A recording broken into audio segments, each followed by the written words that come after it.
Sure, we're going to hit about 200 in the live crowd today. Figure out the weather. No small feat. We got the experts on the line. So just 1 second here.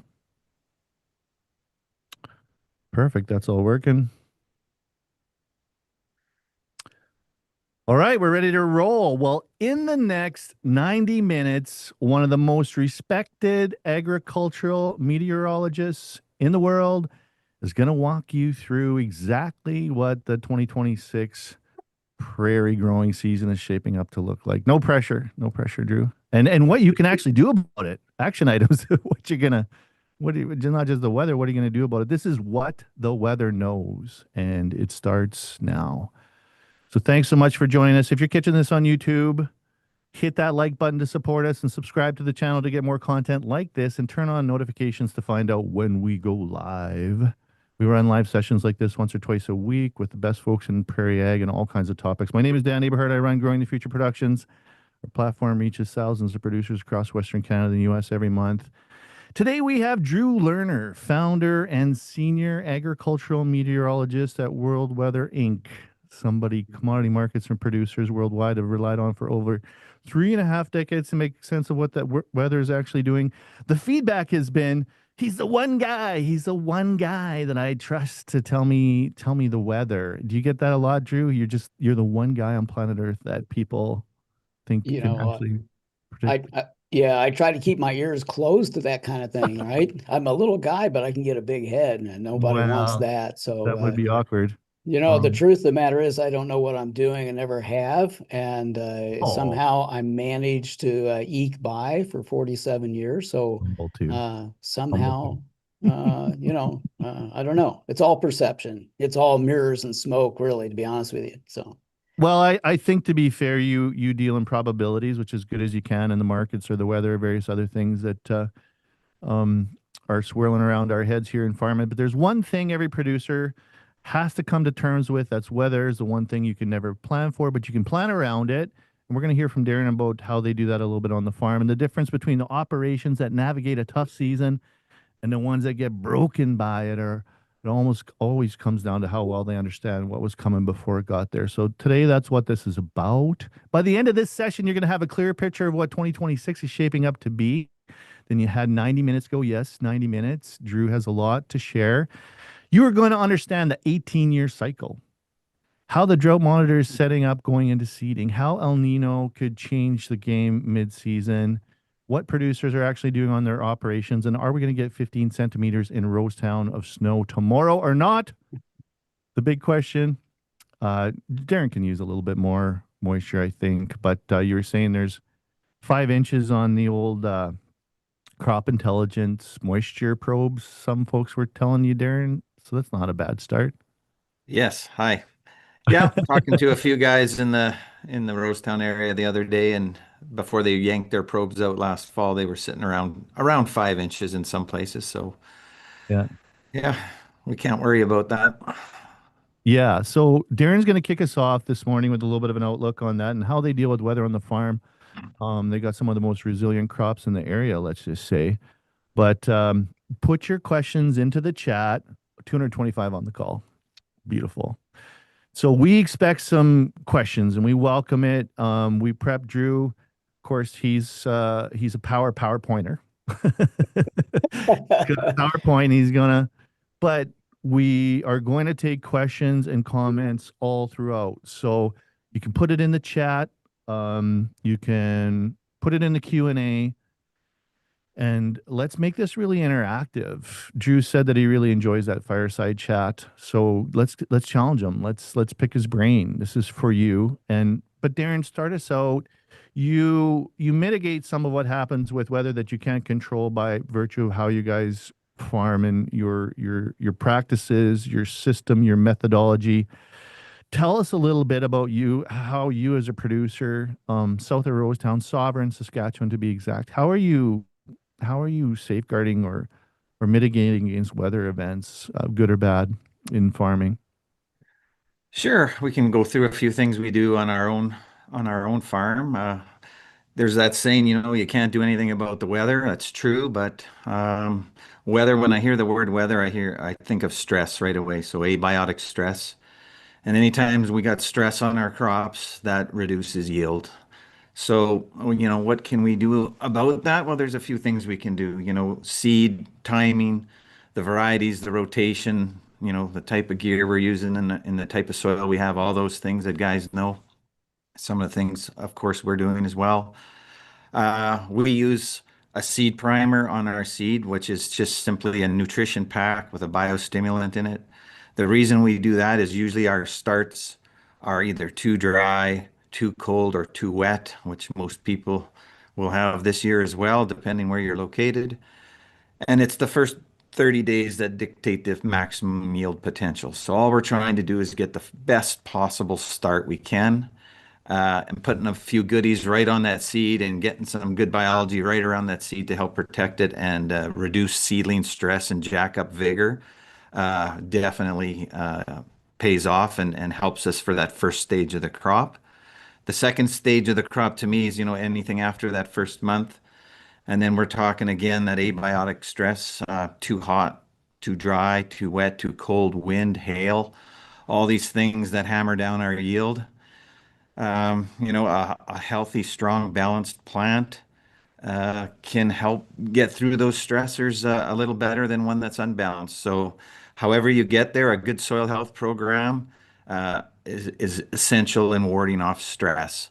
So, a lot of things that hurt us is a big rain event. We don't get those nice general soakers anymore. It's a thunder shower or a big snow melt or too fast, doesn't soak in.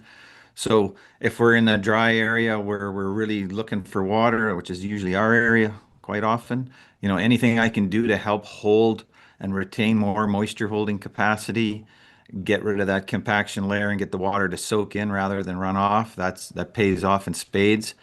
And if we're too wet, which happens sometimes as well, or we're in areas that are definitely north of Saskatoon, going to be wet this year, uh, the crops get wet feet if they can't get rid of that water in that rooting zone. So again, getting rid of that compaction layer in the top few inches, letting that water soak away into the profile so we can use it later. These are all little things that, nothing on their own is huge, but all these incremental little benefits at the end of the day add up to a pretty big number. And anything, again, as I said, anything we can do to reduce stress pays off. Love it. Yeah, that makes a huge difference, and yeah, you can safeguard against the weather, even if you can't totally mitigate it. What do you think of that, Drew? Do you see farmers trying to safeguard against the weather in the states, or what do you see farmers doing that's effective? Oh yeah, absolutely. All those things that he mentioned are right on. I think every farmer everywhere has those same sets of objectives to deal with. And the unfortunate thing from my perspective is that there's so much variety from one particular production area to another that everyone has their own set of problems that they have to deal with. So it is important to most folks that they have a pretty good handle on where they are going with the weather, which does add a lot of pressure for me. I do try to get us going in the right direction, but it's a complex machine, as you know. And so a lot of these forecasts have a lot of influence on what everyone decides to do. And I think it's always important. I think most everybody that's on here today is probably fully aware of the lack of lack of confidence in any weather guy. It's good to get multiple opinions and try to figure it out. But none of us are right, and it does make it an even greater challenge. But hopefully, when we get done with today, we'll be able to maybe point a little bit better the areas that are going to have, the too much moisture or the not enough, as the case may be, and hopefully I can help guide everybody to some degree. Love it. Well, Ryan Denis is saying, is this where I find the weather seance? I don't know if is that included in your services, Drew? Hey, maybe I, you need a uh, subscription and then you get the seance. yeah, that's right. That's right. We can do church services too. There's a lot of prayer involved with this here, let me tell you. The power of prayer. Harry For all of Seaman us. here on the call, say a little prayer. Ryan Denis Yeah. saying, I told him he could do a little dance, but he said, fresh layer of snow here this AM. Maybe that's helping the attendance day too. I might need to stop dancing for a week. Let things dry out a bit. Have you been dancing again on TikTok, Ryan? I don't know, but I you can give us your slides here anytime, but I am kind of curious if you could frame it too. How are you quantifying something that has so many variables? We know that's, take the sun and you take the atmosphere and you take all the water cycles and the land, and there's so many variables. How do you quantify? Like, what do you tell people you can actually tell them with a degree of accuracy? Now, you see, you're asking questions that are going to lead me to a demise. So, no, No. no, yeah, the actual truth of the matter is it is extremely complex. And by the time we're done today, I will have shown you a few of the things that we're going to deal with. These are going to be the primary issues that are going to influence our weather. But there is so much that influences the weather. If you just stop and think about the atmosphere, it is not a uniform, we call it a fluid, but as you go up in the atmosphere, the air switches direction. The winds switch around from one direction to another. You get different levels of moisture in the air. And so all of that has a big influence on whether you develop a strong thunderstorm or a weak one, or whether you don't get any moisture at all. And that's just in a daily forecast.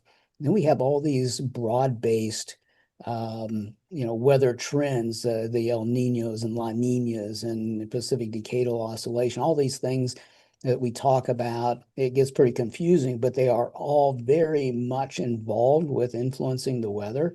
And so when we make these long range forecasts, we really have to stop and assess an awful lot, which is why we never get it right, which is why it's always, for the farmer, they always laugh at us weather guys. And from us weather guys, we laugh because we know we don't know what we're doing and pretend like we do. So I don't, not to come off sound like a big joke, but the bottom line is it's very complex. It's very difficult to get it right, but we have learned over the years something about the atmosphere. Some of us have at least, and hopefully that gets us a little closer to what will actually occur. And that's what I'm going to try to do here today for sure.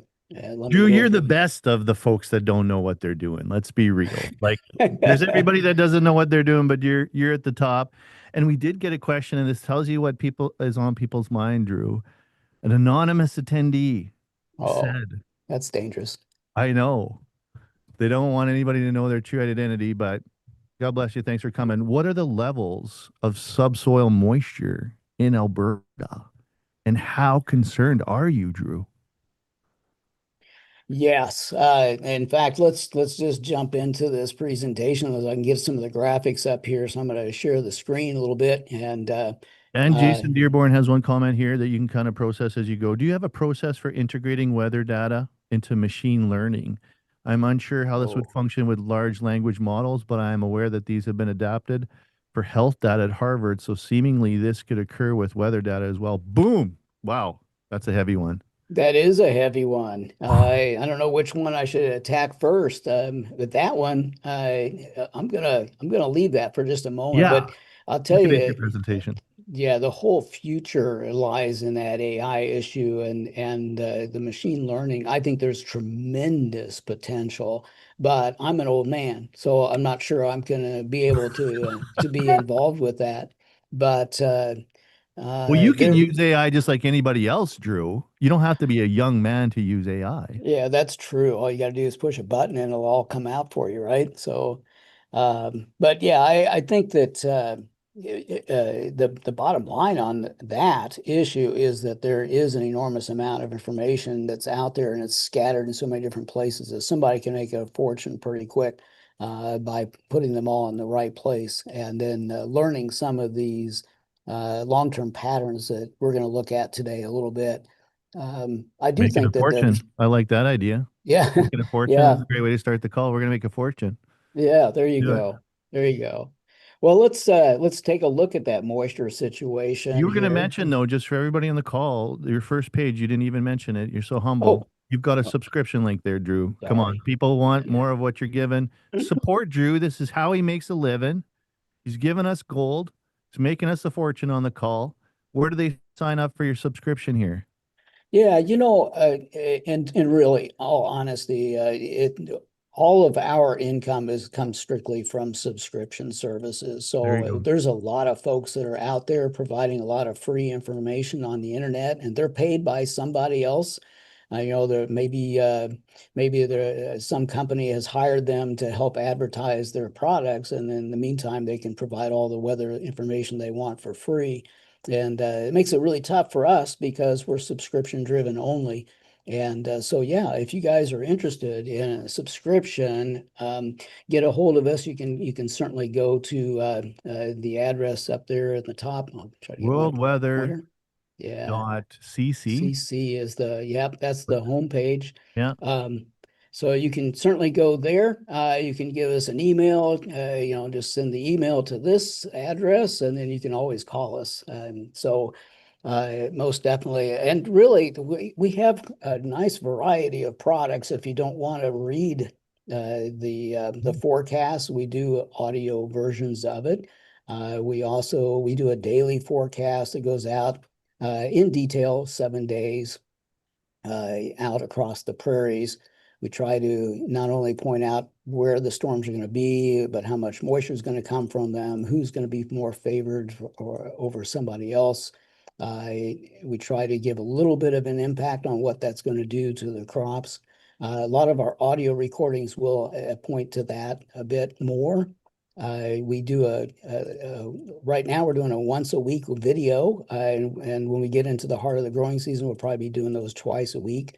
Andrew Owen does that, and Andrew will basically point out the weather trends across the prairies, and it goes out a couple of weeks, and we'll show you all the things that we're watching and what to watch for possible changes, but hopefully he can point you in the right direction as to what to expect in week 2, for instance. In addition to all of that, we also have that infamous Canadian Prairies Agricultural Weather Prognosticator, which is a mouthful, but that is a newsletter.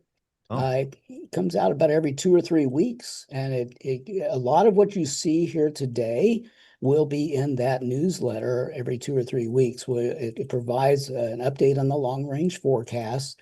It shows where the problem areas are across the prairies. And we'll even show you some of the areas that you guys compete with. So, if you're a durum wheat producer and you want to know what's going on in North Africa, we'll present that sometimes. If you're trying to produce some of the pulse crops, India is important to you, I'm sure, and Australia and all that kind of stuff we kind of include in those newsletters. So all that comes in the package. It's not a bad deal, actually. Do folks get access to you? Are you interacting with people on the subscription too, or? Yes, everybody can call in to the office and talk to a meteorologist. I'm here most of the time. Andrew's also available when necessary. And so, yeah, you can call in and talk to a weather person. There's other people on staff here too that can help during the hours that we're not around. So, yes, absolutely. That's Okay, one of one the more thing advantages. for you to get to here. Appreciate all the interaction here. Jerome Isaac is saying, as always, hoping Drew gets a chance to touch on factors related to the Peace region. May Oh, yeah. planting season wet? Question mark. Fields are still snow covered, but melting steadily. Limited runoff to date. So yeah, everybody's wondering about their area. I'm sure you're going to cover it. We'll let you roll here. Yeah, let's do that. Let's do that. And the Peace Country, my gosh, those guys up there, what a challenging year or two it's been for them. 2 years of terrible drought. We finally got some snow on the ground. Now we're worried about it's getting wet. So that is a potential issue. What we're looking at here is the North American Drought Monitor. And I wanted to start here because it's important to know what's going on, not only in our own backyard, but what's going on to the south of us. And the reason why I tell you that is that having broad-based dryness like you see down in the States in the spring, that's not a good thing. It's not a good thing for them. And if things go exactly wrong, it could go wrong for us too. And this is why I say that. Let me give you some basic weather knowledge here. First of all, in the US, it's pretty normal in the summer, in late spring, early summer, usually late May, early June, that we'll develop some kind of a high pressure ridge in the middle of the United States, usually kind of off center a little bit, more of the Rocky Mountains. But let me tell you, a high pressure ridge is basically high pressure aloft. But what it does is the air is sinking underneath that. So when you have sinking air and the air comes down to the ground, you compress it, right? The air is coming downward, it hits the ground, it has no place to go, so you start squeezing it. And as you squeeze the air, you release heat. And as you release heat, you also cause the air to dry. So under a high pressure ridge aloft, you typically get warmer and drier bias conditions. Now, the key here, that's just basic weather stuff. But the key is if the high pressure ridge is over an area that has wet soil, when you start heating up the air over that wet ground, you start to stimulate evaporation, right? And so the ground starts releasing moisture into the atmosphere as water vapor. And that water vapor gets warmed by the air around it and starts rising. So you've got the high pressure ridge where this air is supposed to be sinking, but all of a sudden you start lifting all this warm, moist air out of the ground and into the air above it. And as that moisture gets high enough into the atmosphere, you run into cooler air and you start creating condensation. You get showers and thunderstorms. You can't have showers and thunderstorms while you're in the middle of a ridge of high pressure because the high pressure ridge itself is all about stability. And you can't have all this shower and thunderstorm turbulent activity occurring while you've got a ridge around. So if you put a ridge of high pressure over a wet soil, it's likely to break down or be very weak. Okay. Now, that's not the case today. As you can see on the chart here, a big part of the central United States and the Southwest prairies are dry. So you put the high pressure ridge over these dry areas and there's no moisture to come out of the soil. So the high pressure ridge is going to be really happy about staying over that area because there's nothing that's going to push it around or break it down. And so the ridge will actually start to feed upon itself and it will actually intensify and become a more dominating feature. And one of the reasons we're concerned about the dryness in the States is because there's potential that this ridge, which is currently advertised to be fairly weak this year, could actually intensify and move up above the U.S. border into the parts of the prairies. Well, we're already dry in the southwestern prairies. So putting a stronger ridge of high pressure into the prairies during the summer could be a real problem for us, especially if we don't do better with eliminating some of the moisture deficits that we have out there right now. Now, this is not the official forecast. This is an official worry. Okay, so we're worried about the dryness in the Rocky Mountains in the US. We're worried about the dryness in the Southwest prairies, and we're worried about the dryness in the US plains. In these next few weeks, it is imperative that we break through the dryness and start improving the moisture profile so that we don't get into a more powerful ridge over the summer, because that can change our forecast and make it a more tough summer, to put it lightly. One of the things I was thinking about when you're talking here too is what is the difference between soils that retain moisture like a sponge and soils where water hits and it just runs off or stays on the surface? That must have a dramatic Oh, impact on the moisture because moisture drives so much of the weather. We talk about the atmosphere and the temperature in the atmosphere, but water is the thing that drives everything, right? Well, that's right. That's right. And if you have a very porous, light soil, you're not going to keep that moisture very long. So obviously, you need the regular occurrence of precipitation. You start putting a ridge of high pressure over some of these areas that are lighter soils that don't retain that moisture. It doesn't take long to lose what moisture you've got, and then a more stressful environment. So for those areas, it's really important that we don't ever get into a blocking weather pattern. And well, these last, 4 years or 5 years, we've seen a lot of blocking weather. So 2020 through 23 certainly was really tough that way. Drew, we had Um, a couple more comments coming in here. Dave sure. Wallender's asking about Halkirk specifically. So I don't know if you're going to drill down into a map of Alberta, but thanks for coming, Dave. We'll try and get to that. And Calvin Gavilan is saying, looking at the North American Drought Monitor graphic and living in the southwest part of Saskatchewan, specifically McCord area, I can hardly believe that we are only classed as moderate. We are heading Yeah. into year 9, I think, of little Yeah. to no moisture and certainly nothing close to adequate moisture. And we are bone dry already this spring. Thanks for Yeah. your knowledge, Drew. Marla Gavelin. Yeah, absolutely. He's absolutely spot on. You know, these monitors, these drought products that we have are they don't do necessarily a good job in reflecting the super long trend. And he's absolutely right. This is the ninth year of drought, 8 and 9 years across many areas in southern Alberta and southwest, and even a few west central Saskatchewan locations. Now, the thing is about these drought monitors is that they take into consideration the precipitation that's occurred over the last few months, last year or two, or whatever the case may be, depending on which monitor you're looking at. In this particular case, we did well with precipitation at times last year, and the drought monitor is still stuck on that. Plus, it's been winter time, so the temperatures have been cool, and so we don't lose a lot of moisture. Now, as we start heating up in the spring, you're going to see a very quick, if it doesn't rain, you're going to see a very quick evolution back into a much more serious drought monitor, into something exceptional again. So that's a possibility. But I think for right now, what they're really showing here is just basically relative to the last year.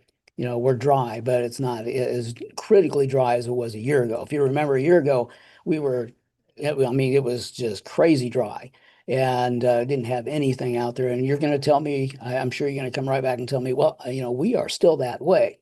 And you're right. You picked up on a little bit of moisture last year for part of the season without a question, but there's some folks out there that are indeed probably drier in the absolute sense than they were a year ago. Have you heard Um, of this, Drew? Lionel Ector is saying, looks like the dreaded Omega block. The dreaded Omega block. What is that? well, an omega block, I don't know where I can draw this. If we were to, actually, let me, I can erase this off of here. I want to end show. I want to get rid of this. So let's do eraser. Let's get rid of this. And let's get rid of this and this. And let me go back and I'll draw Oh, you wow. what You're an going to omega draw block some here. is. This is fun. Yeah, yeah. So an omega block would be a block where you would have, this has to do with the jet stream. So the jet stream would flow in like this, and you get this ridge of high pressure, and then it would go back into a more zonal flow pattern like that. And there would also be, this is an omega block because it looks like omega, but there's also something called a Rex block. And a Rex block is similar, but it is different where it has a trough of low pressure that's underneath the ridge. And then both of these are blocking patterns, and they do create a limited amount of moisture depending on where the ridge was. Now, the original ridge that I put on this chart, if you noticed, I did not allow it to go originally north of the Canada border. So it wasn't really a true blocking pattern for Canada. That the weather systems would have moved over the top of the ridge. Now, what I've drawn here would definitely be a blocking pattern, because if you were an air mass, a storm system that was out here, you're going to follow the line more or less. So you're going to go up the back side of that ridge, and you're going to go over the top of it, and then you're going to go down on the other side. I didn't draw that very well, but you get the idea. So the storm system, this circle I've got out here, would actually go up into areas north of crop country and totally miss everybody in the prairies. Whereas if the amplitude of the ridge was a little bit lower, where it was just near the U.S. border, the storm systems would come in, they would go right up across the prairies. And so it matters how strong the ridge is. And that's why I presented this whole argument in the first place, because all the dryness in the States, that ridge could become stronger so that it does block the storms across the region. And just kind of giving you a little extra information here about that potential for ridginess. This is a chart. I know I'm coming back to Canada. Don't worry about it. But this all influences us greatly. In the upper right-hand corner is the snow cover chart from the 13th of April. And it doesn't probably tell you a whole lot, but there should be a lot more snow in the U.S. Rocky Mountains than what you see here. It should look a little bit more like the Canadian Rockies with the darker color. And that should be all the way down into I didn't draw that right either, but anyway, into the key U.S. Rocky Mountains. And there should be something like that in the Sierra Nevada and the Cascade Mountains. And what we're showing here is that there's not a lot of snowpack up here. And the chart on the left is snow water equivalency of what snow is in the mountains. These are percentages of normal for the date of the 13th. And all of these are just a few percentages of normal. And so this is an indication of how dry it is, how much snow is lacking out that way. And that increases my concern about that potential for ridginess that may develop later on down the road. So Is it a mega block or Ogama? Ogama block about the center of Saskatchewan drought derived from one small town. Tell the truth. yeah, yeah. If you're in if you're in Ogama, yeah, it could become an Ogama drought. You're absolutely We're gonna right. blame it on you. Yeah, that's right. That's right. That's a pretty good pun with the words there. I think Well I'll done. I use like that in that. future Yeah. broadcasts. That's Yeah. good. Go ahead. Anyway, this is the soil assessment. Now, the problem with the soil assessments at this time of the year is that it's after the long winter, and our soil moisture equation it doesn't handle the winter really well. So the top and subsoil end up mirroring each other quite a bit by the time you've gone through 3 or 4 months of just cold weather. But the dry bias that you see on here is, if I were to show you what last year looked like at this time, we would have been in the dark red across a big part of southern Alberta. Now, again, these are only estimated maps.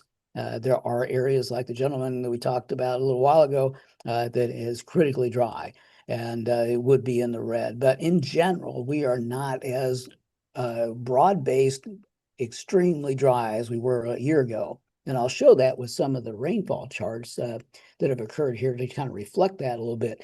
But while I've got this up, I just want to note some of the greater precipitation areas, the greater moisture areas, the dark green and the light blue. Most of it's outside of crop country, which is indicated by the blue line.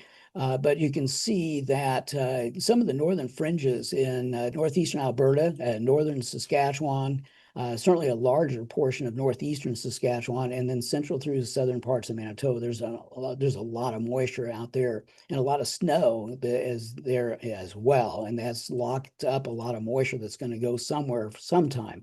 And we'll talk about that here shortly.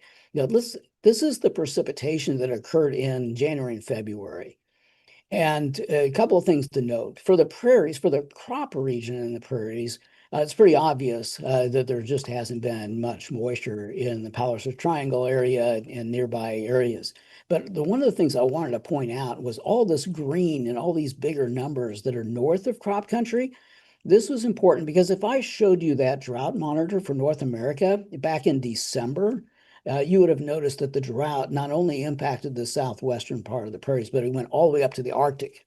And what happened in January and February is we got some incredible snow events to occur north of the tree line, and that really helped to knock down the drought up that way. And let me tell you, when you have a drought that goes from Mexico to the Arctic, it is really hard to break it down and to eliminate it completely. Because what will happen when you have that much dryness around, you might get a storm system that comes in. Let's say a storm system comes into maybe Washington, Oregon, and Montana, right? Punches a hole in there to get all this precipitation, but you still have all this dry air to the north. You got all this dryness to the south. And as soon as it stops raining or that storm system moves around, all that dry air just quickly fills the gap again, and you go right back into drought. And that's kind of where we are now in the Southwest Prairies, because before last year, we were pretty darn dry in the Southwest Prairies, right? We had all that moisture that came around during the growing season that helped to ease that dryness, but we still had terrible drought to the north and terrible drought to the south. And so as soon as that pattern broke down, what happened in the autumn? We went right back into drought. And all of a sudden, we were back where we are now, where we don't have much moisture out there in some of the Southwest. Now, what's interesting about this pattern is it didn't change much. This is March. And again, you can see that we did a little bit better, I suppose, in pockets, but there's a fairly large amount of the prairies that didn't do very well with precipitation. Some areas better than others. I think Darren was telling us they're in the Rosetown area, it's all about isolated thunderstorms. Well, this is kind of a similar situation. We get some areas that got some significant moisture, and not too far away, there's very little. And that was kind of the problem. One of the areas that did well over the winter was really west of Highway 2 in Alberta. A lot of moisture out there, some pretty decent snows. And then, of course, across the area north of the tree line. When we got into April, the first half of this month, we're still dealing with somewhat of a restricted amount of moisture across those same southern areas of the prairies. Really, nobody's done all that great. We do have, or have had, a little bit more moisture occur in a narrow band across some of the areas in southern Alberta. We've got a storm system coming up here real quickly that's going to help that situation. But we really haven't done much to fix that. And I'm going to show you one of the reasons why that has been the case, but I'll come to it in just a moment. I wanted to show you the snow cover chart. Now, a big part of crop country is snow free, at least in the southwestern half, that area that hasn't done well with precipitation. Of course, it is snow free. But we've got a lot of snow on the ground in the north. Really from Edmonton through the Saskatoon area down just north of Regina and over into the Brandon area. Everybody north of that line still has a lot of snow on the ground for the most part. There's a pocket or two that's not that way. But we're having trouble shaking off some of this snow. And it's pretty deep in a few pockets out there, getting upwards to 2 to 2.5 feet. And it's mid-April, if you guys hadn't figured that out. So this is kind of a concern. While we've been talking about the dryness in the southwest, we actually are going to have a little bit of a problem with having moisture around in abundance in those northeastern areas where the snow is, if we can't get it to warm up better, with the pattern being what it is. So we've kind of got a two-phase situation going on there at the moment. And then for the Peace Country guys, you can see that the Alberta side of the Peace Country has got a lot of snow to go. Even on the British Columbia side, there's still some snow significance out that way too. And so their concern about getting into the fields there is just as legitimate as it is about the northeast part of the prairies. And so we're going to take a look at that and address that as well. First of all, the snow water equivalency in that snow is fairly significant. These charts are just a little bit they're not totally reliable. They don't do a good job estimating the moisture content, but it gives us an idea. So if you were to take a look at those darker blues, it would suggest that there's moisture somewhere around 10 to 12 inches, and that's not right. There's no way there's that much moisture in that snow pack, but there's still a significant amount, and it does have to go somewhere. And we do have frost still that's in the ground, so that area is going to have to deal with it. And we keep getting snow in this area. We got a snowstorm coming up right now, and I'm going to kind of end this. We're going to go and take a look at this storm system that Darren was talking about, worried about that 18, or not 18 inches, but worrying about getting some snow 18 out this way. inches. Yeah, no kidding. Wow, it has upgraded our forecast here, Drew. Yeah, and that's how rumors start, and that's how I go out of business. So watch it. You can break the internet today. Drew said 18 inches in Rosetown. Yeah, there we go. All right, so I'm gonna focus in on the Western Prairies here. I apologize to all of you in Manitoba because you can't see what's going on over there, but I want to start here because this is where everybody's focused on at the moment. So, all right, so we have two storm systems over these next few days that will produce some precipitation. The first one's going right across the north area, north of Highway 16, right up against the tree line, the very same areas that we just looked at have all the snow on the ground. And what are they going to do? They're going to get more snow. So that occurs today and ends sometime this evening and overnight tonight. And just to kind of to point out the amount of snow that may occur, it's a fairly significant amount there in the northern fringes. This is going to be Cold Lake, Spirit Wood, Prince Albert, maybe just to the north of Melfort, over to Teasdale and on up into DePaul, Manitoba. That'll be the area that gets it. These are in inches, and so fairly significant up that way. But this first system really doesn't do anything to change the situation farther to the south. So let's deal with that as we get into the second event. But this is the moisture content that the model is suggesting for this first event. And it's fairly significant. Again, you put that much moisture on the ground when you've got all that snow to melt, and you got a potential issue with it being too wet there when we do warm back up. Now, a lot of that's northern fringe crop country, but there's some guys that produce there, and you're probably on here, and you probably don't want me to tell you that, it's not a problem. It is going to be a problem up that way. Notice the peas country here, though. We kind of didn't say too much about that over there, but there is a fair amount of moisture that's being advertised for them too. And if we back this up a little bit, they're involved with the snow already. And I think that was the comment that was made, is that, are we going to be wet all spring long?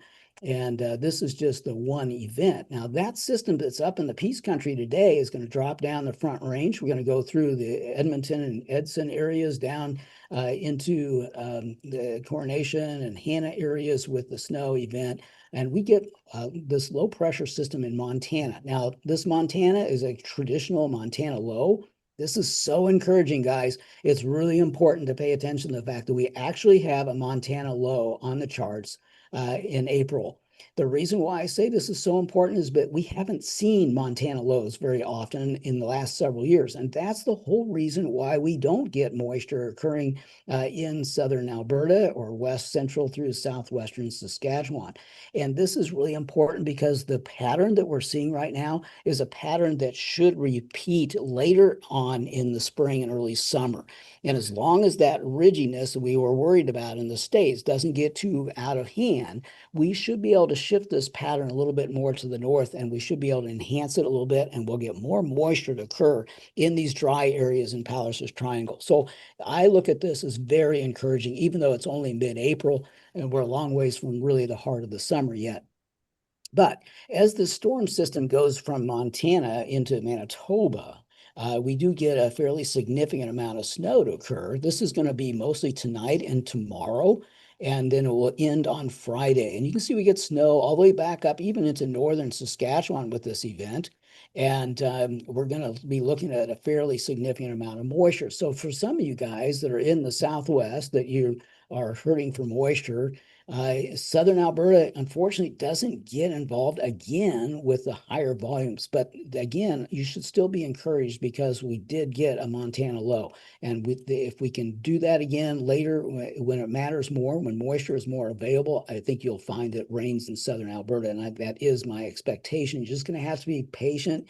I know you hate it when guys tell you that because you've been waiting 9 years. 9 years you've been waiting, right? We need some good news, Drew. Come on. Yeah, there is reason to be encouraged, though. Notice the moisture in, the Highway 1 corridor southward, pretty impressive there. And the snow that's supposed to occur is also fairly significant in that region. This is total for both systems combined. So for those of you in Manitoba, I don't want you to feel totally dejected here. So let's take a look at the situation over. Well, we did have a comment there. They need that ridge to shift east over southern Manitoba to dry them out. It's funny how that's a different dynamic. Yes. Yeah, there's definitely a lot of moisture there. It's a heavier soil. It's a whole big different picture. And that area, I think you guys need to be prepared for a little bit more moisture, especially when you get into June. I think it's going to get pretty wet across that area. But anyway, you can see the storm system that's out there tomorrow will not be a huge event for Manitoba, but it is going to add a little bit more insult to the injury out there. Moisture totals are still going to run up, maybe something of the order of 3 to around 13 millimeters, or maybe a little band in there of some greater amounts. And yes, there will be some snow that falls as well. But anyway, I kind of wanted to point out that a little bit in the middle of the PowerPoint, and we'll go back and look at this again and keep that in mind. Let's see, where's my controls for that? Let's see. All right. So moving along, and what we really want to do is get a little bit more focused on where we're going to go over these next few weeks and months. All of these things, you were asking me at the beginning of this, what are all the things that are involved with the forecast for this year? Oh, my goodness, the list is long this year. It's very long. When I do these long range forecasts, Most of the time I've got two or three that are listed that are primary influences. But this year we've got the abating La Nina. That's what's been dominating our winter. We've got this El Nino coming up, and I'm sure you guys have heard about the super El Nino coming up, right? And that we're all going to die, sometime later in the year. What? I didn't get that memo. Yeah, well, they hype this stuff up so much, and I just want to encourage you guys to not pay attention to a lot of that hype because it's nonsense. It's just to sell advertisement or whatever, but it isn't reality. So anyway, we'll talk more about that in a minute. We've already covered the lingering drought in North America. We've also got the lunar cycle. Now, the lunar cycle is basically the 18-year cycle, and you'd mentioned that at the beginning of the show, Dan, that I'm going to tell you all about the 18-year cycle. We'll certainly delve into it a little bit, but that is always one of the most influential patterns that you can look at during doing long-range forecasts for any year. It's always there. It's very important, but it is influenced by El Nino and La Nina and all these other things we talk about. So we're going to look at some of that. As it turns out, with the development of El Nino, the timing in which El Nino evolves is imperatively important to North America, maybe a little bit more so for the US than it is for Canada. But what happens in the US has an impact on our weather. So we do need to pay attention to the timing and what kind of influence we're going to get from that. So we'll look at that. We are also in the second year past the solar maximum. Now, I told you earlier, I'm an old man. And I've been doing this for a very long time. And when I first started, we did not have computers. And we only had the only tool we could use for long range forecasting was the solar cycle. And it has to do with sunspots. And I don't know if we have time to go into all that right now, but there's a very definite correlation to the number of sunspots, which are dark blotches that appear above the sun. The number of those spots has a direct impact or influence, I guess, on weather in the world. And at certain times in the solar cycle, we know that there's certain kind of weather anomalies that will occur. For instance, and I guess I should clarify too, those sunspots go from a very minimal number to a maximum number. It takes about 5.5 years to go from the minimum to the maximum, and then another 5.5 years to go from the maximum back to the minimum again. So it's a regular cycle. And that drought that occurred in 2020 through 2023, we call that that was the 22-year solar cycle. But basically, we know that when we go from the solar minimum to the solar maximum, those years tend to be drier biased. And so that's one of the things we know that we can count on. And we also know that every other solar cycle during that period from the minimum to the maximum is always super more intense than the other one. And that's where we were this past year. It's called the 22-year solar cycle because that period from the solar minimum to the solar maximum and back to the solar minimum again is about 10 to 12 years, which is an 11-year cycle.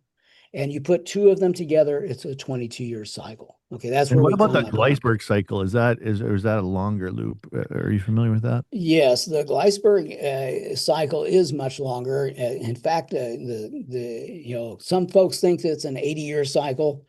Some believe it's something a little bit shorter and something a little bit longer, but it is associated with the solar cycle as well, and has to do with a more long term cycle with the minimums of the sunspots being more minimal.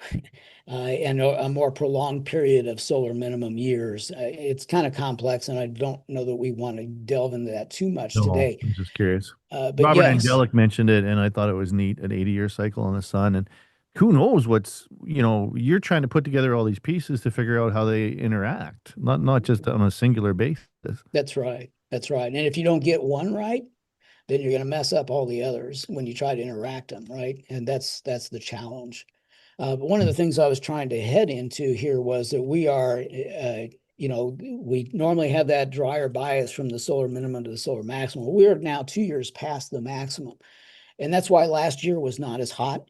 That's why last year we started to see a little bit more moisture occur, and we should be a little bit more into that than we were last year. So even though we're starting off with dryness and some issues in the Southwest, and we've got still some lingering drought in the Peace Country and even some dryness in the Northeast, but we also have all that snow to deal with. So we are moving out of the old pattern and into the new one, and that's very important to note. And then lastly is the ocean water temperatures. Now, these are temperature anomalies in the oceans around the world. And the very first thing I want you to notice how much warm water there is relative to normal. We're not going to go into a global warming talk unless you guys want to do that, but I think we should avoid that. yeah, I let's think not go so. But there. I don't want my chat to blow up here. yeah, no kidding. And 90 minutes will turn into 90 days. Okay. Can't afford it. Can't afford Yeah. it. So the reason why I'm showing you the whole world right now is primarily because as you warm the water, right? It's the same thing like in your kitchen. If you put a pot of water on your stove and you warm it up, what does it do to the air in your room, right? It's going to release more water vapor, and it's going to make your room more humid. So the warmer you make the ocean water temperatures around the world, the more moisture is in the air. And therefore, when storm systems come and go, they're going to carry with them much more moisture than they would otherwise. That's number one and very important thing to note. The other thing is, in this particular year, we do still have a lot of warm water off the west coast of North America. And as you know, most storm systems come in from the Pacific and move, across Canada or the U.S., however it is. But as it goes across all this warm water, it picks up that moisture and carries it inland. So having all that warm water off to the west is one more reason why there should be a little bit more tendency to get more moisture in the coming year than we've had in past years. So this has to be factored in with the El Nino and the departing La Nina and everything else we talked about. But I just kind of want to point out the fact. And I also want to point out, too, that it's also warm in the Gulf of America. It's also warm in the Atlantic. So the whole North American continent is surrounded by warm water, which is going to help promote more active weather as we go deeper in time. But we still have a lot of drought to deal with today. All right. One of the other things I wanted to tell you before we get into the forecast is I wanted to tell you that we showed you the precipitation maps January through really April, and I told you that the pattern hadn't changed any. Well, this is the upper air pattern that goes with that precipitation. And if you look at each of these charts, you'll notice that there's no change to speak of. The general pattern is the same, whether you're looking at November or whether you're looking at February. And that pattern is one that includes a ridge of high pressure over western parts of North America and a trough of low pressure over the east. And if you're a parcel of air, when you look at these charts, these are 18,000 foot charts. These are wind flow charts, basically. So if you're a parcel of air coming into the BC coast, you're going to follow the line. So you'll come into, in this case, come into southern BC and go down through eastern Montana, you end up all the way down along the U.S. middle Atlantic coast. And if you're a parcel of air up here farther north, you're going to follow the lines. So you're going to move right across the prairie. So when you have a pattern like this where the lines are bowed upward or northward, that's a ridge of high pressure. And when those lines are dipping down into a trough, what looks like a trough, it's a trough of low pressure. All right, so this has been the pattern for the last several months. If you recall our discussion about ridges of high pressure, you know that there's sinking air underneath that high pressure ridge. So everybody that's underneath the ridge part of these charts should have a warm and dry bias, okay? Those that are in the eastern part of North America are in the trough of low pressure, and they're going to have cooler bias and some periods of precipitation. And this has been the trend since last November. That's why the Southwest Prairies are so dry. That's why the U.S. Rocky Mountains are so dry. That's why the U.S. plains are so dry. And that's why we've got all this moisture in the U.S. eastern Midwest and the Middle Atlantic region.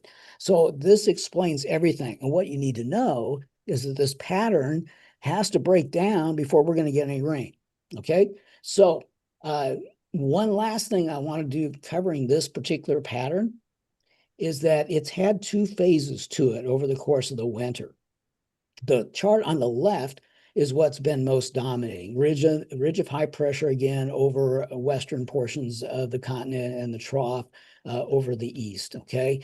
But every once in a while, during the winter, we got into this other weird pattern off to the right here, where we suddenly got a trough of low pressure over the western United States and western Canada, and kind of a double trough, and then the ridge was farther to the east. This kind of pattern produces all kinds of precipitation in the U.S.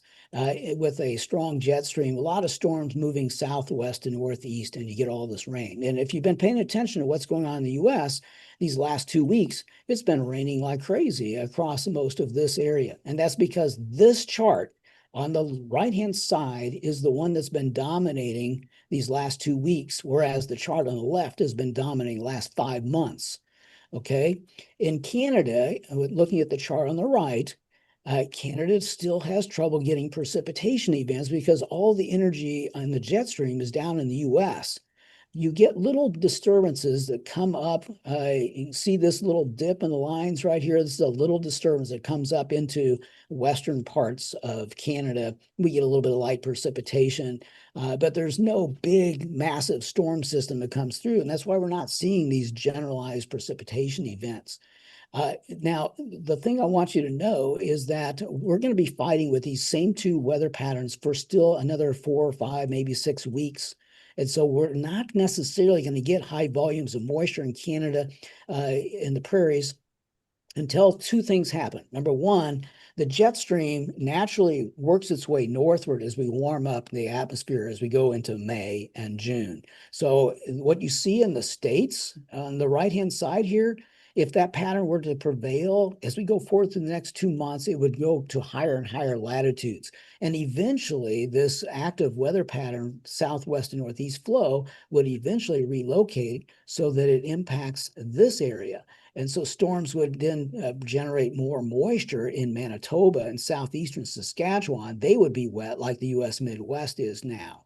So this is important because that is where I think we're going to go. Now, what happens to the western prairies in that change of things? We're probably going to see a combination of the chart on the right and the chart on the left occurring during a big part of these next 2 months. And so as we break down the ridge that you see over Western Canada on the left-hand side here, and you go to the other pattern, you're going to get these small disturbances that are going to come through. And so you're going to get opportunities for rain.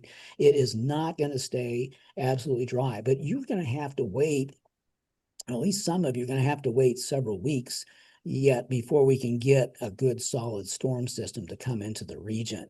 One other factor that comes out of the chart that we looked at that's been dominating the last few months is that if you're a parcel of air, again, following the lines, if you're coming out of the Arctic, you're going to go straight down into the eastern part of the United States, right? And so there's going to be all this cold air. Now, I'm going to point this out to you again to help you market-wise, because this pattern you see, it could evolve again in the US at some point during the spring, and it could actually generate frost and freezes that are later than normal in the US Midwest, and could help to pump up the market prices for you guys. You won't necessarily be involved with the cold, but it is a pattern that's been repeating. And we had a significant bout of this in early February, where we had all kinds of freezes that occurred in the U.S. Gulf of America coast and all kinds of cold in the Midwest. And it was repeated in March 14th through the 17th. We got a similar pattern to occur, and we got freezes all the way down into the interior South. They had to replant corn in parts of the Delta because the freezes that occurred in March. Well, we're getting ready to see this pattern possibly develop again. The time between January 31 and March 17th is 45 days. And if you go back into December and November, the same pattern has occurred. Now, it doesn't mean it's going to be like that all the way through our growing season, but I'm willing to suggest that we're going to see it return at some point when we get into late April and early May. And we could see it again in June. And if it happens in June, the jet stream is going to be much further north. The cool pool may be somewhere over eastern parts of Manitoba and western Ontario, which is a big reach right now. But I just kind of wanted to point out the fact that there's potential that some of the U.S. may be vulnerable to late season frost and freezes.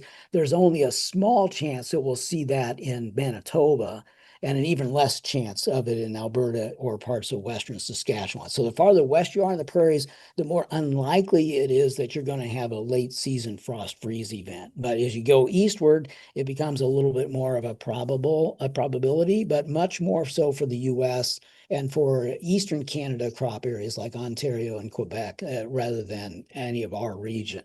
Now, the charts you're looking at here, I wanted to give you an idea what's going to happen over the next 3 weeks, okay? We already kind of looked at this pattern where it's going to rain a lot in the U.S.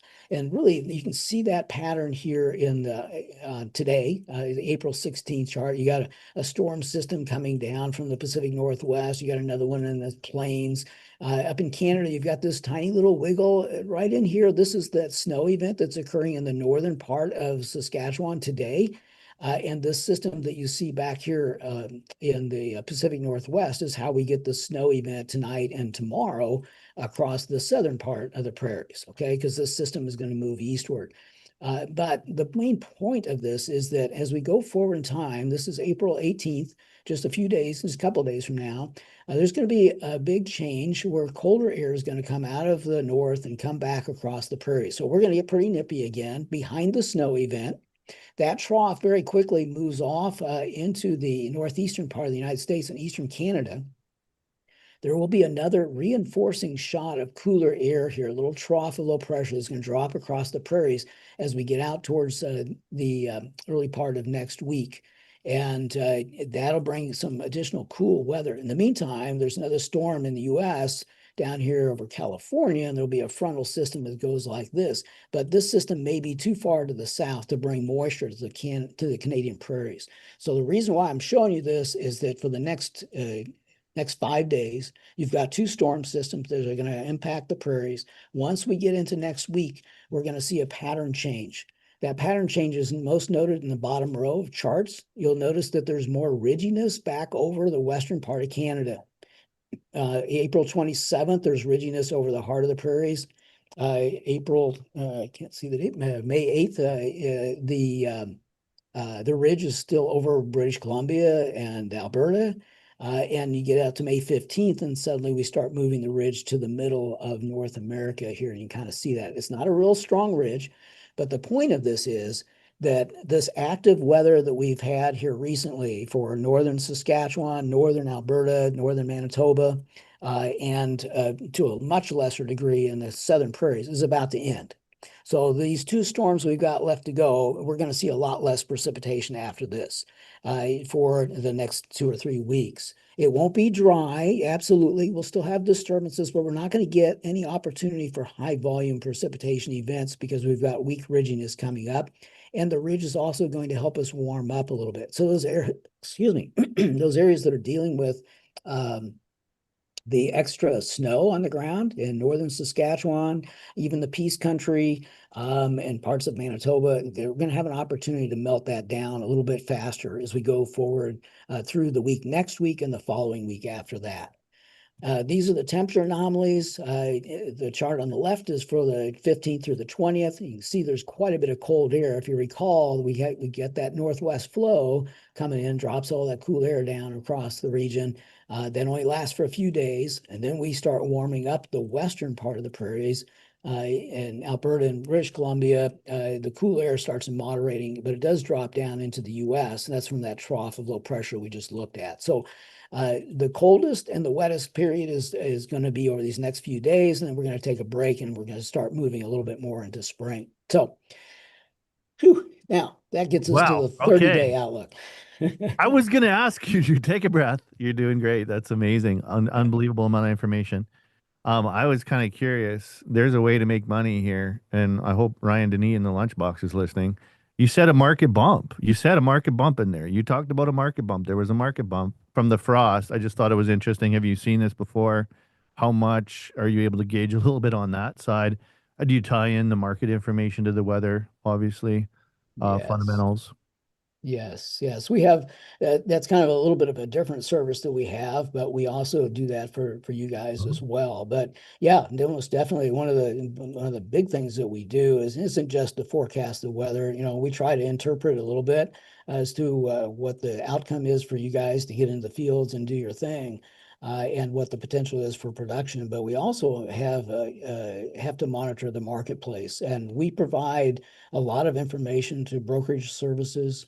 We provide consultation services for food companies, people that actually take what you guys are producing and you know, they need to buy it in order to make their products, and so they want a heads up as well as you do as to what's going to happen to the prices, the futures prices down the road. You know, do we buy that wheat now or do we wait for 6 months because there's going to be a big increase in drought in China or whatever?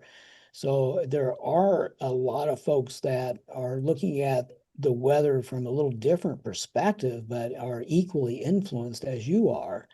And yeah, we provide Speculators services too. for them. Speculators are wondering what might happen based on the weather too. They're trying to get ahead of the curve, maybe. That's right. Where are Absolutely. you in your presentation? We got 25 minutes left. We got lots of questions. How are you? How are you feeling, Drew? Uh, Where are we at with your slides here? A scale out of 1 to 10, percentage yeah. wise, or We're probably, yeah, I've got about, what, 10 slides left, 9 slides, but these will go faster because okay. I've done all the Yeah, we got a lot of explaining. questions here too. So Okay, let's just fly through it. sure. Already, obviously, the next 30 days, as I just alluded, there's going to be less precipitation around after these two storms coming up. So, and we're going to warm it up in the west, be cooler in the east.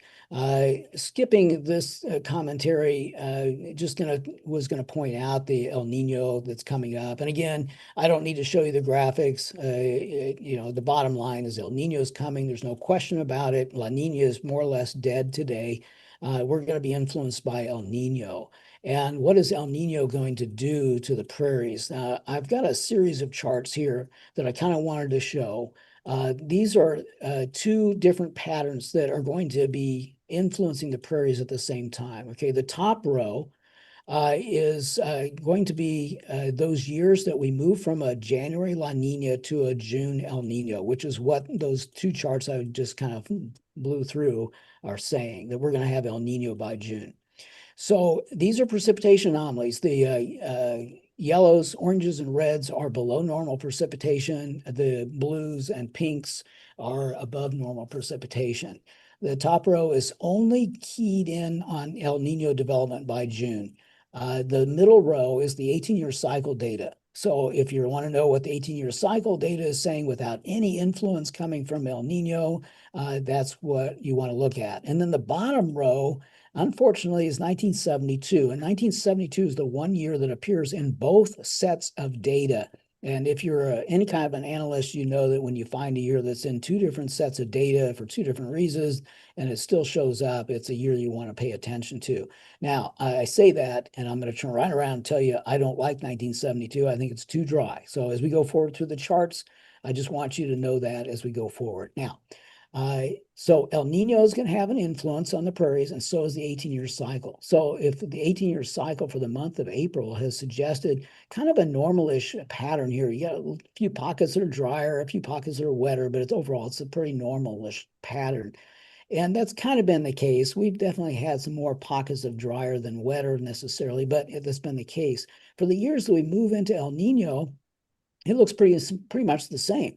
And so there's not a whole lot to dispute there. When we get into May, the 18-year cycle data suggests a greater amount of precipitation in central and southern Alberta and southern Saskatchewan. But we keep this, well, we don't keep it, but we develop a little bit of a drier tendency in the northeastern part of the prairies, Manitoba, and into the northeast part of Saskatchewan.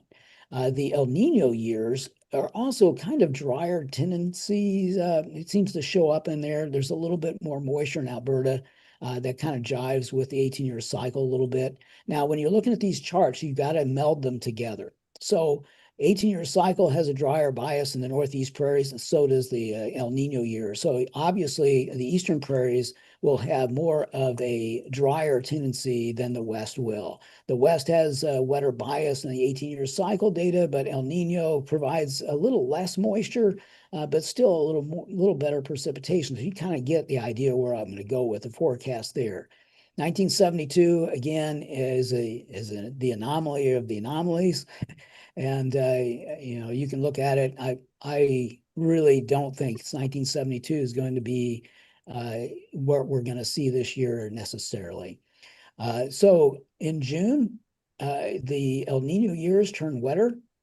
The 18-year cycle years kind of mixed. We've got more moisture in Alberta, but we've got the Northeast prairies here that are kind of dry, and the return of drier tendencies in the Southwest part of the prairies. That's a little worrisome. Now, these are just averages of these other years in the cycle, and you can see the years listed here. It doesn't mean that you're destined in southern Alberta to go dry as it looks here in June. This is just an indicator of what we're going to be trying to, mix into our forecast. But remember, while you're looking at the drier 18-year cycle data, you have to factor in the fact that El Nino years tend to be wetter in that area. Okay, so this is part of the complexity of doing these long-range forecasts. When we get into July, the one thing I want you to note is that we still have this drier tendency in the Northeast, and to some degree, it's kind of there still in the 18-year cycle data. But if you take these top two rows of data and you meld them together, you have to come to the conclusion that we've got good mixed weather coming up over the growing season, that it's not just going to be chronically dry or wet, with the exception maybe of northeastern Saskatchewan and northern and west central parts of Manitoba. I think those areas do have a tendency here to have less precipitation than the rest of the region. But if you remember, those are also the areas that are wettest in regard to the most snow on the ground and the greatest potential for having excess moisture around when we get through melting the snow. So what'll end up happening in the Northeast prairies is we're going to go through a period where it's going to be slow getting into the fields and slow planting. And then we're going to notice a decline in precipitation as we go forward through the summer. And so we may actually get a little bit of a drier bias to show up in some of that region as time goes along. So that's the big key for those folks up that way. Peace Country, if you've been looking at the charts, it's a good mix. We have some drier times, we have some wetter times. I don't think that we're necessarily going to get excessively wet, but we are going to be on the wetter bias of normal. I'm going to skip through these because these are based on years that are El Nino comes later in the year in December. The only thing you need to know, not December, but in the fourth quarter. The biggest thing you need to know is that it's a lot wetter. El Nino events that come later in the year are much wetter for the northern U.S. plains, the upper Midwest, and southeastern Canada's prairies for the months of April, June, and August. So if for some reason this El Nino doesn't come in June but shows up in August or September, there might be more rain in the eastern prairies than what we've talked about today. Officially, the forecast is this. We've already looked at April 15th to May 15th. So from May 15th to June 15th, we should start seeing that wetter tendency in the southeastern prairies. We will also pick up on an increase in precipitation in the Peace Country over through the Swan Hills region into areas north of Edmonton over to Athabasca. Might still have a little bit of a below average precipitation bias in the southwest, but it shouldn't be prohibitive rainfall. We are going to see timely rains that will occur. They're just going to be lighter biased probably in this May 16 to June 15 period. A little warmer bias in the month of May in general. That will be a little worrisome when we're in the early part of May because we're still going to be dry in the southwest prairies. So you're going to be on the phone calling and complaining when, it's too warm, it's too dry. They call you and say that? That's right. That's we're here. We're psychologists it's too dry.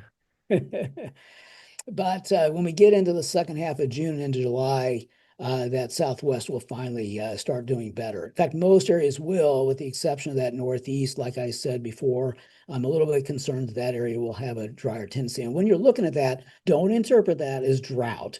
Interpret that as below normal precipitation. There still will be some moisture. It's just going to be light.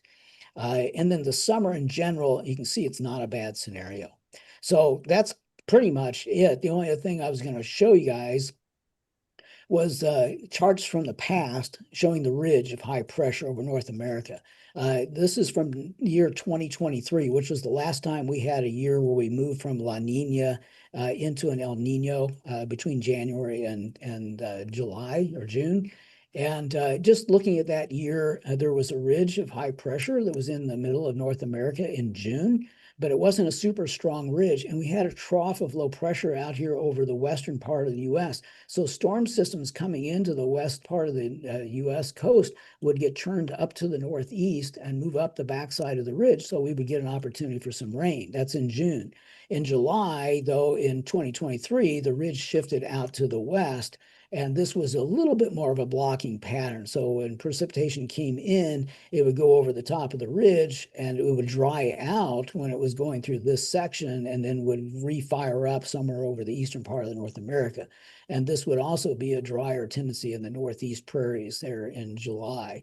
In August, the ridge is in the middle, pretty much in a normal position, but these lines that are confluent, moving together, across Canada suggests a mid-level area of dry air would be prevalent. So it would be a little drier scenario in 2023. And of course, that was part of the 22-year solar cycle, and it was already dry. So that was a whole different ball game there. So we can pay attention to the ridge, but we got to keep in mind that it was in a different part of the solar cycle. We're in a wetter and cooler part of the cycle now than we were then. Another year is 1972. We've already talked about it. Just take a look at the ridge. There's a ridge in June that was over the middle of the U.S. Again, storm systems were able to go up over the top of it in June and bring rain into parts of the prairies, and then they would move off to the east and southeast. In July, the ridge was flat, which means storm systems were able to move across North America from west to east. The only problem was this confluent pattern right in here suggested less than normal precipitation. Again, the northeast part of the prairies in particular kind of locked out of the moisture profile, and that continued to show up in August. So this is all kind of reinforcing the fact that we're probably not going to see an abundance of moisture in the northeast prairies, but out to the west, I think we'll do okay, and into the south as well. It should be a fairly good year. So that's it. I'll Is turn that it all over to you you. got? Is Oh, that all you got, Drew? don't get me started now. I got a lot more. Oh, oh, you I got a want to lot make more. Well, I I want don't. to make sure that I you would get yeah. the questions answered. So we'll stop there. Oh, I love it. No, it's great. It's incredible. You have a little bit of a passion for the weather, hey, Drew. I tell you, I'm a crazy man, crazy man. You are crazy. Okay, well, I do think we'll probably go a little bit longer than the 90 minutes, and folks can decide if they want to stay or not. But we'll try and get there. We got some great questions here. So, um, Jason Dearborn is asking, Drew, could you just touch on how the data is collected for these drought monitor models, please? How granular is it relative to geofencing? Yeah, the majority of the data comes from the first order weather reporting stations around the world. So there's multiple different levels of weather observing stations that are out there. And I think they've been making an effort to add in the second tier of data levels. But I think a lot of the co-ops are not included there. And those are the ones that would report, like the gentleman we talked about earlier today in southern Alberta, telling you it hasn't rained for 9 years and it's been really dry. That's not a part of the drought monitor because it's too localized relative to the rest of the data set, and it didn't appear. Doesn't mean it's not real. For sure, it is very real, right? But most of the data comes from first order stations and maybe a few second order stations. It's always inclusive rainfall, of course, and temperature. That's basically what drought monitors are made of. There's an evaporation equation that is applied there. Most of the drought monitors use some derivation of the Thornton-Wade evaporation equation, but there are models that try to go beyond the Thornton-Wade equation. Anyway, that's kind of the basics of it. Sure. Walter Van E is asking how much of the trend you're seeing in this weather pattern is a result of weather modification, quote unquote. Is it even part of your study when what is happening? Very good question. Each weather guy out there is going to have his own personal opinion about modification. I'm a bit of a skeptic. I do know that you can modify the weather to some degree, but the problem I have with the whole study is that we don't have a control. In other words, we don't have two Earths. So we can speculate all we want. Yeah. If we put this dust into, southern Alberta and it rains downstream, how in the world can we compare that to if we didn't put dust in the same atmosphere, right? We don't have the same atmosphere available. There's nothing that we can compare it to. And so there's all kinds of speculation as to whether it works or doesn't work. And the problem is, as I mentioned early in the talk, that as you go higher into the atmosphere, there's all kinds of changes in wind direction and relative humidity and air temperature, and all of that influences whether it rains or doesn't rain, whether you put a seed in there or not. And so it's hard to say, without having a complete copy of the Earth in exactly the same conditions, you can't really come to a definitive conclusion that it does or does not work. Yes, it's in theory, you put it into a laboratory, it works, and that's what everyone runs with. But it's very difficult when you seed a small part of the atmosphere in southern Alberta, for instance. What's to keep the air from central Alberta from flowing in and mixing with that and causing that seed to change totally? Whereas you might seed somewhere in northern China and there's all kinds of moisture and instability in the atmosphere already, and they go and seed it in and it rains like crazy, and all of a sudden they think they've got the answer to everything. It's just one of those situations that it's never going to be definitive. But I do believe that the theory works, and that yes, you can create more moisture if you seed an air mass and don't allow anything else to influence it. I think you can say it works. But I don't think, as you blow that air downstream into a dry air mass, how long is it going to be able to rain? And I know a lot of folks are concerned about whether or not those seeding operations are creating more serious thunderstorm activity and hail and all kinds of other things. And again, we don't have a good way to prove that. And you guys are down on the ground underneath all of this that's going on, and you have probably a much bigger suspicion as to what it does. But I think in reality, we really can't prove it yet. We're maybe some point down the road, maybe AI will be able to help us with that a little bit. But for right now, I think you shouldn't look at weather modification as being a real tool that we can change our climate. We can't do that. So, Drew, we're getting to the top of the 90 minutes. We still have a lot of questions left to go. Do you want to continue taking questions then, or can you summarize it, or should we just tell people to come back next time you're on, or are you okay to keep going a bit? I'm okay. I have no obligations for another half hour at least, so I'm Okay. okay. Okay, so let's see. Let's see what we want to do here. Oh, this is a big one. Yeah, and I don't know that this is probably a whole nother show, but Jackson is commenting, Drew, could you give a high level explanation as to why the Palliser Triangle is how it is? I was fortunate enough to have my great grandparents decide it would be a good place to homestead there. I feel like that's a different show, whole different show. Can you sum it up in 30 seconds? Yeah, I can do fairly quick with that. The Palliser's Triangle is very similar to the U.S. High Plains, from Montana down to Texas. The primary reason why it does not rain in those areas is because of the mountains to the west. Yeah.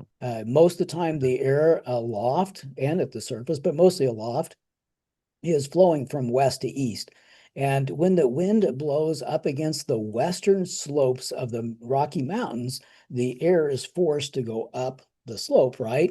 And as it goes up, it gets into colder air and it starts to condense. So whatever moisture is in the air falls out on the west side of the Continental Divide. And once the wind blows over the other side of the mountains, you get sinking motion, right? Because the air flows over the top of the mountains, and then there's lower elevations there, so the air starts to sink. Well, once again, sinking air is warmer and drier biased air. And so you've lost all your moisture going up the backside of the mountains. And when it comes down the front side, there's no moisture, or a lot less. And that's the reason why Palliser's Triangle has the problem it has. In a Interesting. Yeah, I've nutshell. heard that, and I heard also there's more people in Phoenix, Arizona, Phoenix proper than huge swaths of land like Montana and North Dakota, and that's why, because you don't have the rains. But do you feel, Drew, Jason Boat's asking that the eastern prairies like south central Manitoba could get dry enough for seeding and planting in May before we get significant moisture in June? So going to be enough of a dip to get her in? Yeah, I think it's going to be close. The best advice I can give you is don't wait for ideal conditions. I do think that you will get an opportunity to dry down, but I'm a little bit concerned about this pattern that's underway in the U.S. right now, because it's been so stubborn with all the moisture that's occurring. And when we start shifting that jet stream northwest, it is going to be a relatively small amount of time before it starts raining in Manitoba.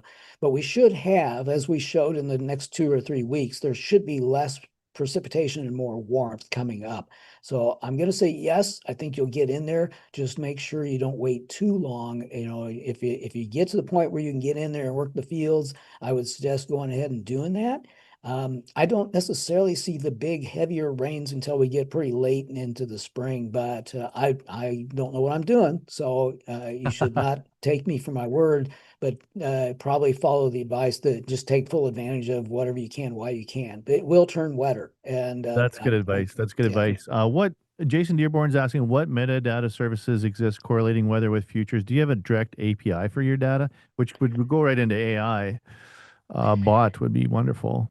Yeah, I don't have anything that you can use on a daily basis. It's more based on our experience with the market. We've been doing this since 1979, and we know how let me back up. In the olden days, when weather was more fundamentally traded in the marketplace, we knew how the market would react to this kind of weather or that kind. But now we're doing more of a momentum trade in the marketplace, so it has less of an influence. But I will show you something here that would be worth your while. Let me go to corn. This is corn futures prices in association with the solar cycle. And Mm, this is very real and very helpful. It's complicated here. You're looking at futures prices from 1973 through early February of this year. And overlaid on that, I have shown the solar maximums, which are in red, and the solar minimums, which are in blue. And what I want you to notice is when are the futures prices most volatile and most upward moving? And the answer is after the solar minimum and about halfway to the solar maximum. So if we take a look at the 1990s here, the solar minimum was I believe around 1994, I think it was. We had this run up in prices that occurred about halfway to the solar maximum, and then we had this fall off occur.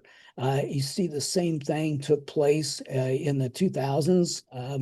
It was a little bit broader based, a little bit longer lasting, but anyway, much more volatile during that period of time. And you can see it occurred also in 2020 through 2023. Now, why did that happen? And the answer is that when you go into the solar minimum, we kind of talked about this a little while ago, between the solar minimum and the solar maximum, there's a tendency for a La Nina event to occur, and it's often a multi-year La Nina. And what you need to know is the La Nina takes moisture out of the mid-latitudes. So US, Canada, Europe, Asia, even South America and Australia. The moisture is removed. The longer a La Nina prevails, the more moisture is taken out, and the higher the probability is that drought evolves. And in this last solar cycle from 2020, the solar minimum was in 2020, and 3 years later in 2023, we went through this period of crazy, prolonged La Nina. and it dried out every place in the world that grows crops, and we saw the market prices go up because of that. And we know that multi-year La Niñas tend to occur more often than not during that period from the solar minimum to about halfway to the solar maximum. So that's the time period that weather fundamentally will probably have a higher potential to move markets in a more prolonged upward movement. Now, similarly, when you get to the solar maximum and you move towards the solar minimum, it's a different story. You get into these, what I call doldrum periods, which is kind of where we are now, where you end up with sideways trading over multiple years. And that tends to occur after you've reached the solar maximum, which guess what was in 2024, and before you get to the solar minimum. The solar minimum is coming up in 2030, I believe. And so, you can still make money, but if you're looking for those big long haul upward movements in prices, they don't usually occur from a weather perspective only. Unless you're in that solar minimum to solar maximum time period. That doesn't take into consideration wars or, all this other nonsense that goes on. But that works for corn. It works for soybeans. Same thing for soybeans. And unfortunately, we haven't been trading canola for that long, but I did apply the same principle to canola prices for this last period, and it fits very well as well. So that's probably the best I can do. But as far as a daily trade issue, if you're looking for a correlation with the weather and how it influences the marketplace, you probably want to give us a call, and we would show you what we can do every day. We write a daily column that it talks basically about how the weather is going to move the markets one way or the other. It's only from a weather perspective. We don't do technical charting or any of this other stuff based on other fundamentals, but we can help out that way. Hopefully the technical guys are using that. Very quickly, Drew, yes or no, are you following weather patterns into blockchain prediction markets? To some degree. That's not our forte. So we do recognize it. We know basically what that's all about, but as far as doing much with it, we don't.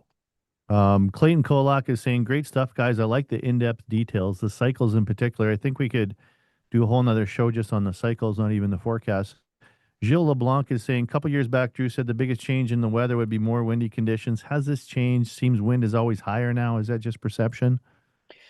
It's actually true to a certain degree. These past few years it's become very windy, but guess what? That's also associated with the solar minimum because of all the dryness that we've had in North America. The reason why the wind blows so greatly, especially in dry years, is because when you take such a large amount of real estate and you dry it out, again, talking about from Mexico to the Arctic, all that dry air will heat up and cool off faster than air that is more moist. Okay, it's just a function of physics of the air.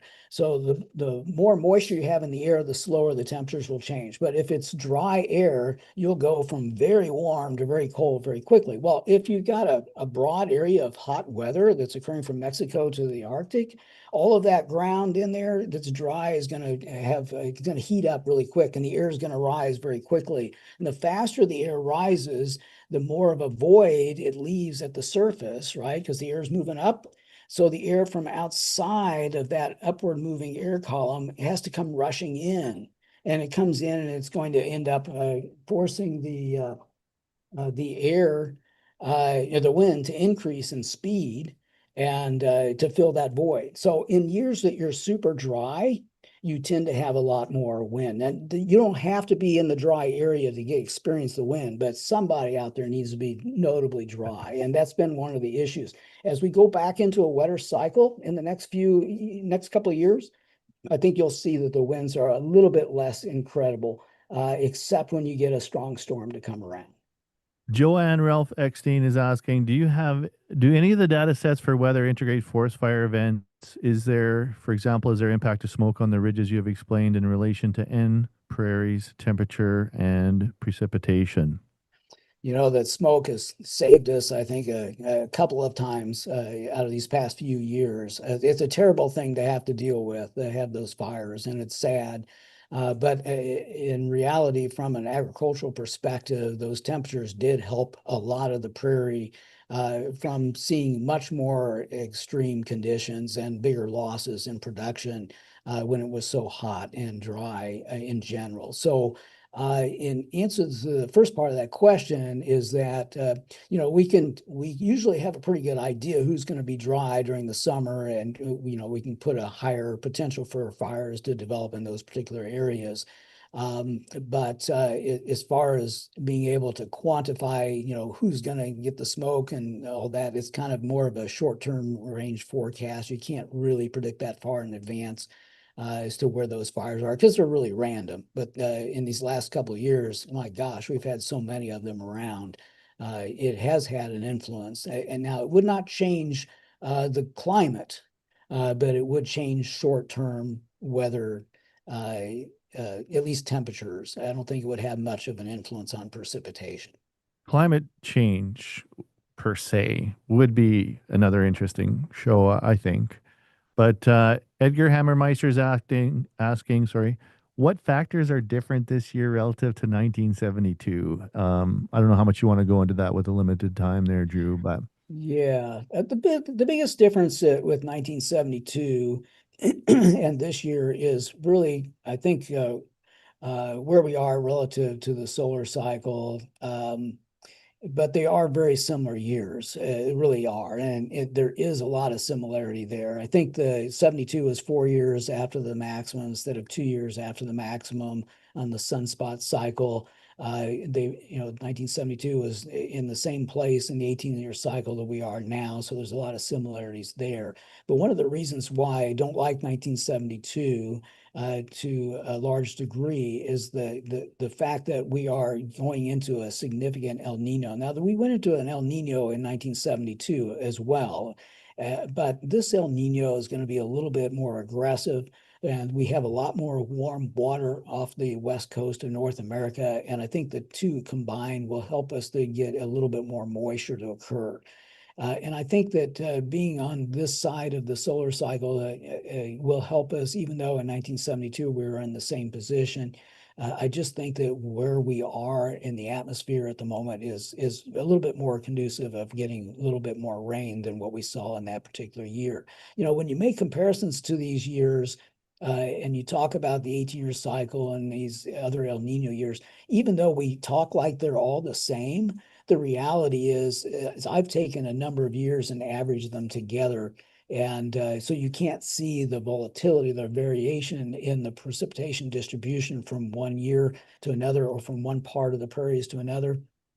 And so to some degree, you're not seeing what I'm seeing. And so when I'm looking at the maps and doing the loops in the maps, I'm seeing a little less of the dry bias that occurred in 1972 in what we've had so far this year, which makes me want to lean towards a little less dryness in in this year than in 1972.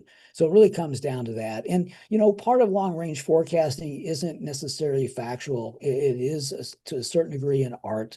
And if I've miscalculated the mixing of these patterns, then I guarantee you the weather is going to be totally different than what I've described. So there's nothing set in stone here that I know what I'm talking about, but that's the way that I lean, given the years of experience. but are bell bottoms coming back? This is everybody wants to know. Yeah, no kidding. Well, we'll just say people are all independent, right? They can wear what they like. That's right. That's their constitutional protection to do so. There you go. Nathan Coppert is asking a money question. I like this one. Are there any areas in the world that are experiencing weather anomalies that would be big market drivers in the near term? The answer to that is yes, later in the year.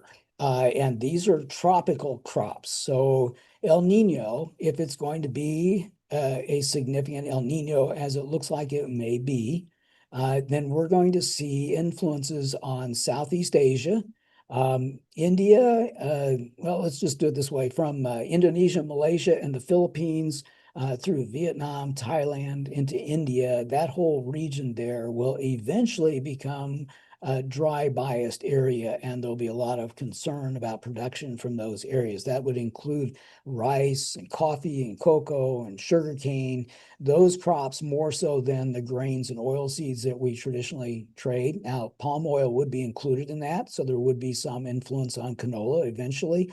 But these are things that will occur in the, we'll say, maybe late third quarter and especially fourth quarter of 26 and then into 27.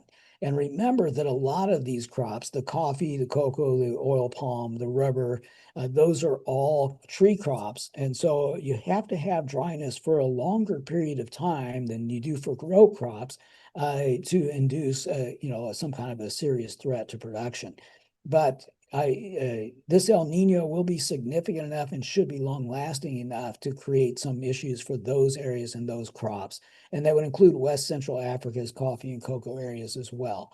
So Vicky Dutton was asking about India and the impact on pulse markets. That's relevant. yes, and in the case of India, it's a little bit about the timing of El Nino's arrival. Now, traditionally, the monsoon in India begins June 1 in the south and works its way northward by July 15th.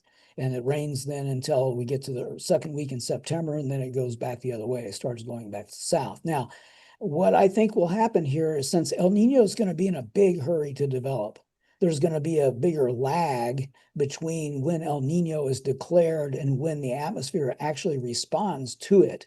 And so we may get to a La, or did I say La Nina? Sorry. We may get to an El Nino on June 1st, but you're not going to see the influence in India on June 1st. You'll probably see it delayed. So I'm thinking that in India, they're going to have a good start to their monsoon in the month of June, maybe even a little bit early in late May.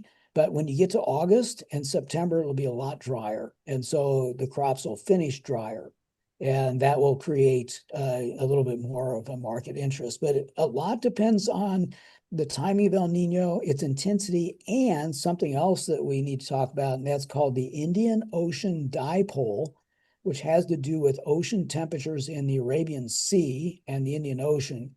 And when you're in the positive phase of Indian Ocean Dipole, which we will be in this year, that means the ocean temperatures in the Arabian Sea and Western Indian Ocean are warmer than normal, while the temperatures in off Sumatra, Indonesia, and Northwest Australia are colder than usual. When you have that kind of divergence showing up, the end result is usually an additive factor to rainfall in India. So you can have an El Nino that's downplaying precipitation in India, but if you have the positive phase of Indian Ocean dipole playing out at the same time, you don't usually get the same level of dryness. And so we're looking for a good start to India, a drier finish, but not necessarily a critically dry year. And we won't know more about that until we see exactly when El Nino kicks in and how significant it'll be. Same thing with Indian Ocean dipole. There's still a jury out on that one, I guess, is the bottom line. But that should be the trend. One more question. We're at the finish line here, my friend.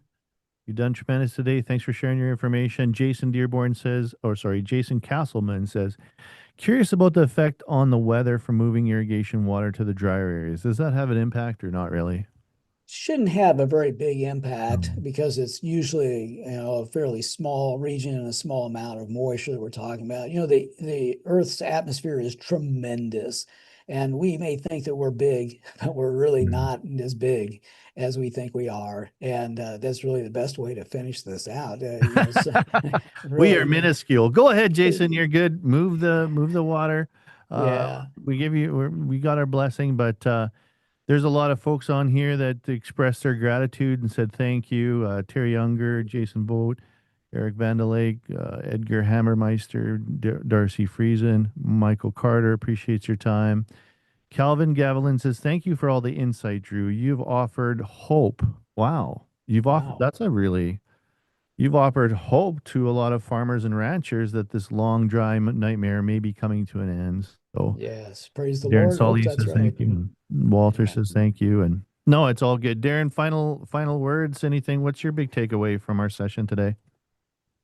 Well, I feel pretty good about our area. Looks like we're going to get a little precipitation tonight, maybe tomorrow. Things dry off a bit for seeding operations, and then the rain can come in June just as soon as we finish spraying weeds. Fantastic. You're loving it. It Lining up. looks good. Looks good on paper, doesn't it, guys? We'll Plus, see. there's going to It be a sure bump in the does. market. Yeah, there you go. I love that part. I like that. So, yeah. Well, thanks to everybody for coming on today. Thanks so much for Crop 8 Nutrition for bringing this information to the market. And man, the response was crazy. Drew, were you expecting that kind of response? So we had 420 people sign up and That's awesome. 250 on the call today.